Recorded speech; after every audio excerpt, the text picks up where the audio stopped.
quelles sont les limites du trash talk? Est-ce que c'est les mamans ou est-ce que ça s'arrête un peu avant?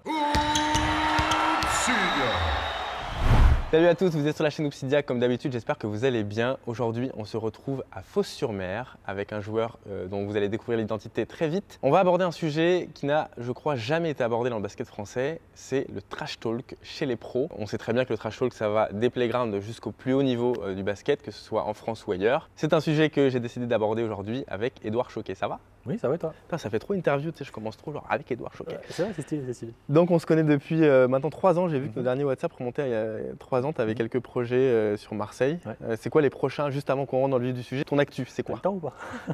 Ouais, bah écoute, l'actu c'est déjà le basket évidemment. Ouais. C'est la majorité de mon temps on va dire, puisque je suis encore basketteur pro, oui évidemment. Après c'est vrai que la reconversion ça a toujours été un élément qui me passionnait. Donc j'ai quelques projets, j'ai créé une asso notamment autour de l'éducation et du sport, mais également autour du basket 3-3. C'est aussi pour ça qu'on avait discuté à un moment donné. J'avais pas mal d'idées sur le 3-3, c'est compliqué avec le Covid de pouvoir recréer des événements, etc. Voilà, j'apprends rien à personne. Et à côté de ça, j'ai créé une société depuis quelques mois qui vise à accompagner les professionnels du sport. Qui s'appelle Quan Sport. Ouais, qui s'appelle Quan Sport. Le but, Moi aussi j'ai révisé, hein. Tu vois, il y a Ouais, pas je que toi. vois ça. Ouais. Le but c'est d'accompagner un peu tous les professionnels du sport sur toutes les problématiques que moi j'ai rencontrées dans ma carrière, sur lesquelles parfois on n'est pas assez accompagné ou pas toujours accompagné. Les problématiques que je pense que des joueurs rencontrent sans forcément avoir les outils pour le faire, c'est la communication et l'après-carrière. Ouais. Et le staff d'agents peut-être, enfin, Bah, l'entourage quoi. Ouais, agent, tu sais, il y a tous les joueurs fonctionnent avec des agents, Ouais. donc, mais c'est plutôt l'aspect business. Ouais, Il y a voilà. le contrat, le prochain contrat, Ouais. comment tu deals avec ton club, mais il n'y a pas trop le côté plutôt développement en tant que personne, tu vois. Vers quel projet tu veux aller, est-ce que tu veux faire à côté du basket, si tu vois. Et là-dessus, il n'y a pas trop d'accompagnement. Et justement, là-dessus, c'est important. Après, il y a plein d'autres, il y a tout ce qui est nutrition, comment tu dors. Même si dans les clubs, parfois, on a des outils, c'est pas toujours très récurrent. Et c'est bien d'avoir un suivi vraiment régulier, puisque aujourd'hui ça fait la différence, tu vois. Comment tu manges, comment tu dors, comment tu prends soin de ton corps. Ta préparation mentale aussi, qui est un domaine majeur, qui commence un peu à arriver en France, mais c'est très léger, ça reste encore un peu. Toi, t'es accompagné là-dessus? Je ne l'ai pas été, et depuis Tu te rends compte que j'ai travaillé avec pas mal de personnes, ouais. Et moi-même je me suis formé là-dedans, et c'est un domaine qui est passionnant, et je pense qui en fait fait toute la différence dans le sport de haut niveau. Transition tout trouvé avec le sport de haut niveau. Aujourd'hui, on va parler trash talk. Je suppose que tout au long de ta carrière, même en tant que très jeune basketteur, tu as dû y faire face. Hier, j'ai mis une petite story avec plein de questions auxquelles ça va nous servir de base de débat. Dans les commentaires, dites-nous aussi si vous avez des avis sur les questions qu'on va poser. La première question est la suivante. Qu'est-ce que le trash talk pour toi? Comment tu le définis? Est-ce que tu as une définition? Est-ce que Ouais, c'est une bonne question déjà, parce que souvent on met un peu de tout et rien dedans. Le trash talk c'est quoi? Moi si je devais le décrire, c'est un peu savoir s'exprimer sur le terrain, tu vois, et aussi être capable d'essayer, pas de rentrer dans la tête de l'adversaire, mais en tout cas lui faire comprendre que tu es là, au-delà de ta performance directe où tu vas scorer, tu vas être bon, etc. C'est aussi avoir cette petite connexion qui parfois va être un peu négative, on va dire, puisque des fois ça peut aller loin, qui parfois va être positive aussi. Ça peut être un mec que tu connais ou un mec que, je sais pas, tu as envie un peu de rigoler avec lui sur le terrain d'une façon un peu compétitive, mais parfois c'est sympa dans un match de rajouter ce petit côté un peu émotionnel, tu vois, ou surtout en ce moment en plus, tu vois. Je suis d'accord avec toi sur le fait que ça peut permettre de rentrer dans la tête d'un adversaire qui est peut-être plus fort que nous, et c'est une autre façon de le faire. Je te le dis tout de suite, après on va faire un 2-2, tu vas être contre moi, je vais tout faire pour te déconcentrer. Tu vas me trafiquer, c'est bon. Parce que comme on n'a pas un niveau égal, on a tous les deux un cerveau, donc c'est là-dessus qu'on va aller jouer. Mais effectivement, je trouve que c'est un exercice qui doit faire partie du basket. Tu défends pas sur mon Mourado? Ah, t'entends ce qu'il t'a dit, Ousmane? Ouais, t'inquiète. T'as dit un truc, t'as dit. Oh, bonne défense. Oh, ça ressort pas les ballons là-haut. Oh là. La jeunesse. Je crois que c'est comme ça qu'on joue au basket, je suis pas sûr. La question suivante, c'est quelles sont les limites du trash talk? Est-ce que c'est les mamans ou est-ce que ça s'arrête un peu avant? En vrai, ça, je crois qu'il n'y a pas de vérité. Enfin, il n'y a pas de vérité. Moi, il y a ma vérité. Ma vérité, c'est comme tu dis, ça reste quand même un minimum de respect par rapport à des choses, l'intégrité de l'adversaire. Ouais, en effet, parler sur la famille, des choses comme ça. Bon, il y a eu moult histoires dans le sport ou dans le basket ou des trucs comme ça. Materazzi, Zidane. Voilà, et c'est l'exemple auquel je pensais exactement. Après, moi, à titre perso, jamais j'irai sur ce terrain-là. Ouais. C'est plutôt sur des trucs, voilà, le mec il va passer sous l'écran, je vais aller le chambrer, ouais, il ne faut pas passer sous l'écran, tu vois, des choses comme ça. Pour moi, ça reste toujours dans le domaine du basket, même si parfois ça peut te rendre un peu, entre guillemets, arrogant. Comme tu dis, ça fait partie du jeu et ça rajoute aussi un peu de piment, quoi. Et il y en a qui se nourrissent de ça aussi, hein. Il y a des joueurs, sans ça, ils ont du mal à jouer. Il y en a qui détestent ça, donc eux, c'est vraiment, je parle pas et voilà. Mais voilà. Et après, tu disais aussi, tu parles sur les coéquipiers. Souvent, il y a plus de trash talk à l'entraînement qu'au match, tu vois. Bah oui, parce que même dans les insultes entre amis dans la vie de tous les jours, on est beaucoup plus violent avec nos meilleurs potes qu'avec des gens qu'on a envie vraiment d'insulter. Sur le match, il y a le côté bon, un peu sérieux, machin, cadré. Donc des fois, bon, à part les matchs que tu connais un peu, ou vraiment à un moment donné du match où tu es un peu hype et tu as envie de parler, c'est plus difficile, tu vois. Qu'à l'entraînement, c'est facile, quoi, tu vois. Un gars qui est un peu loin de toi, tu shootes, tu peux le chambrer un peu, c'est rigolo, quoi, tu vois. On va passer ensuite sur tes anecdotes, mais avant, il y a une question qui a été beaucoup posée, c'est est-ce qu'un joueur avec qui tu as trash talké un peu pendant tout le match, alors dans le trash talk, je mets à la fois le trash talk verbal, mais je me retourne un peu avant que ça rentre dans le panier, ou tu vois, des petits trucs comme ça. Donc c'est du trash talk de langage corporel, mais ça reste pour moi une forme de trash talk. Est-ce que quand ça t'arrive avec un adversaire, ça peut des fois aller au-delà du match? Je sais que c'est déjà arrivé. Ouais. Plusieurs fois c'est arrivé. Mais là des fois ça peut être violent. Donc bon, c'est un peu dommage.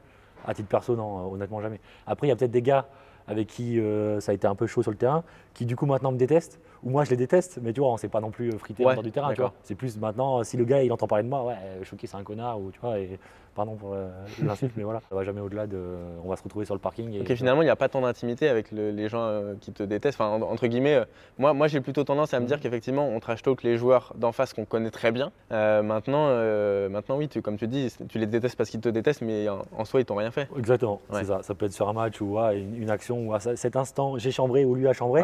Moi, ça m'a énervé et du coup, sur le terrain, ça a un peu chauffé. Mais derrière, en fait, on va plus jamais se parler puisqu'on va pas forcément être proche en dehors du terrain. On va peut-être pas beaucoup rejouer l'un contre l'autre. Et au final, j'ai une mauvaise image de lui, il a une mauvaise image de moi et du coup, voilà. J'ai voulu aborder ce sujet-là parce que récemment, j'ai filmé beaucoup de matchs, comme tu m'en as parlé hier au téléphone. J'ai eu la chance de filmer beaucoup de matchs. La chance, entre guillemets, d'être à huis clos. Donc, en fait, tu entends vraiment tout ce qui se passe. C'est des mots et des phrases qu'on n'entend jamais à la télé. Donc, je voulais savoir, est-ce que les arbitres sont regardants, écoutants là-dessus? Est-ce qu'ils sanctionnent ou pas?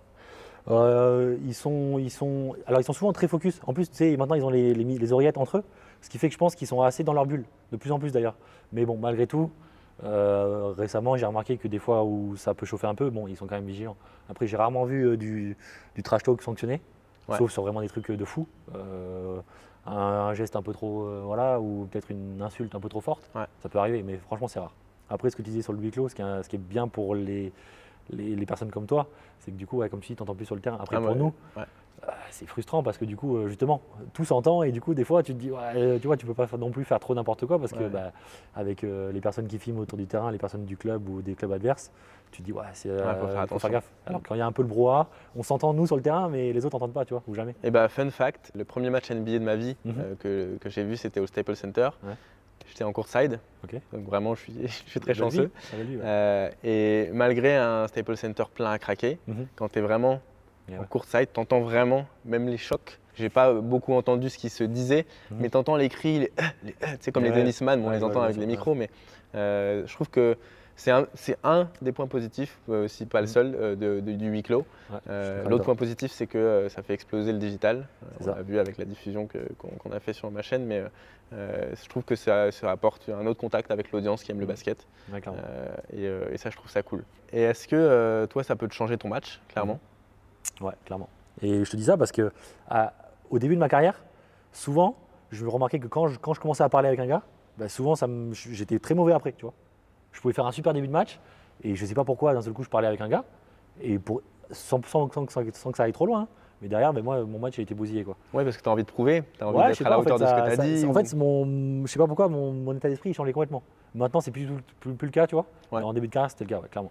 Parce que c'était quoi? C'est un manque de confiance en toi, en ton jeu? Honnêtement, je ne pourrais pas l'expliquer. J'ai essayé de réfléchir à ça et pourtant, tu sais, c'était pas des embrouilles incroyables, tu vois. Mais il suffit de commencer à parler avec un gars. Peut-être que du coup, je perdais un peu le focus sur ce que je faisais sur le terrain et je pensais à ce que j'allais dire au gars ou voilà. Et du coup, je perdais un peu mon niveau de jeu, quoi, réel. Comment on résiste à ça? Comment on fait pour faire abstraction du trash talk? Faire abstraction, c'est difficile, tu vois. Après, il faut arriver à s'en nourrir. Je pense que c'est la clé, en fait. Si tu prends tous les grandes superstars, Jordan, il disait que s'il n'avait pas ça, limite, il ne pouvait pas jouer. Et plein de gars de NBA, je pense, ils sont là-dedans. Alors, je ne vais pas me comparer à ça.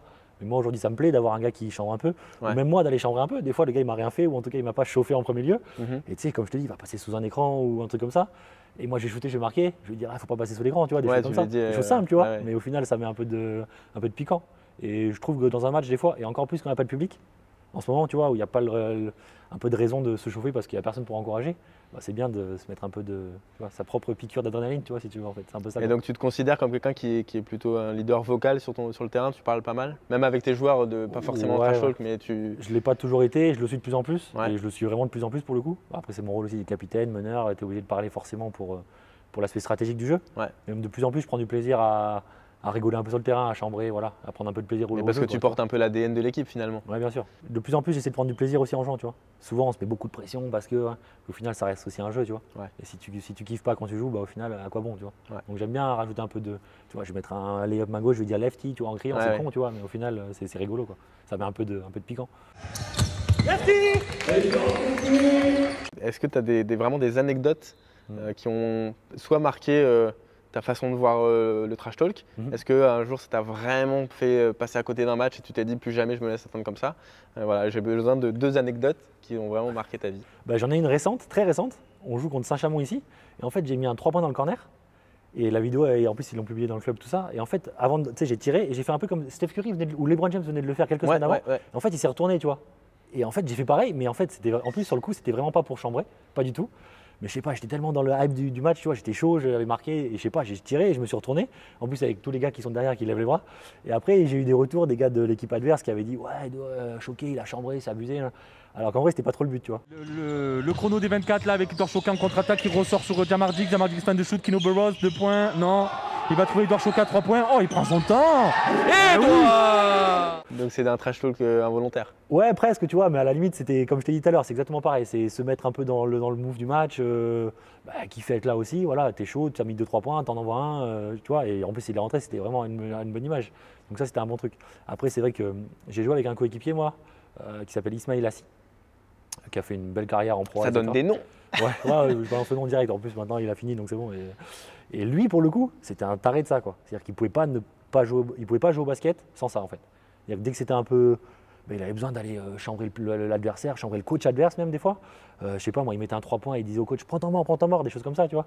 Et il se nourrissait de ça, quoi. Et ça montre bien l'exemple qu'il y a des joueurs, en fait, s'ils n'ont pas ça, ils peuvent pas. C'est l'adrénaline, le truc. En fait, c'est leur moteur, quoi. Vraiment leur moteur.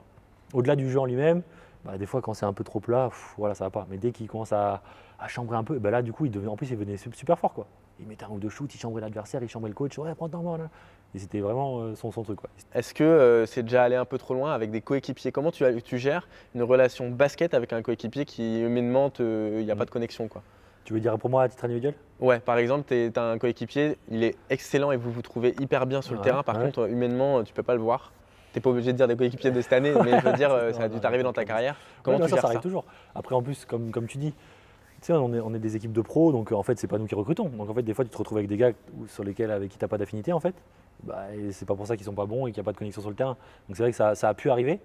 Après, au final, on reste des pros. Et en fait, là, la seule solution, c'est de garder le côté un peu justement professionnel de la distance, quoi. Au moins, on se parle, au mieux c'est.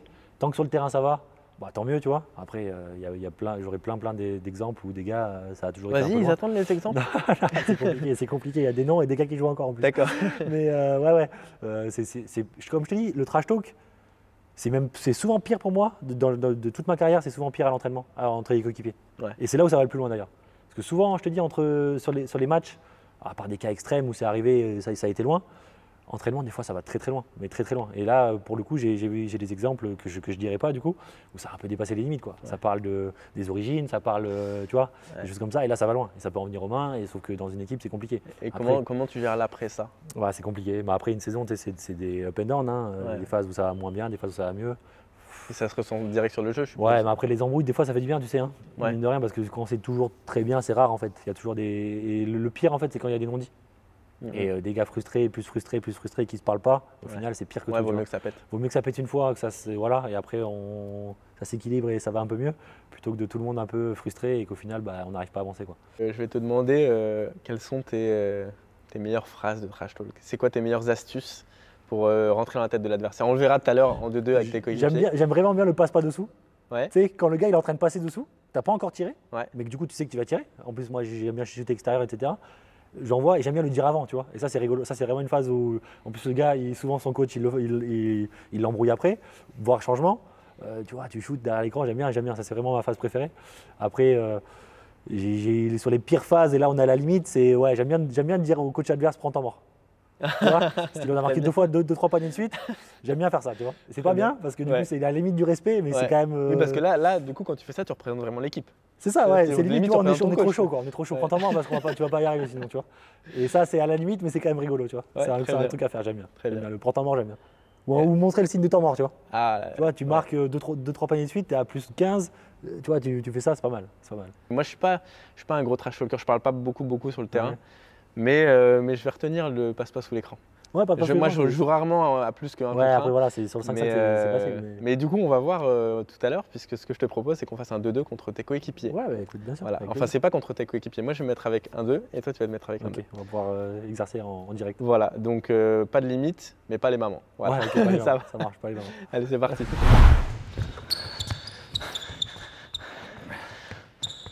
Il a pas à 3 points, tu peux laisser. T'as pas de shoot. Si tu marques et tu regardes la caméra, c'est bon. Oh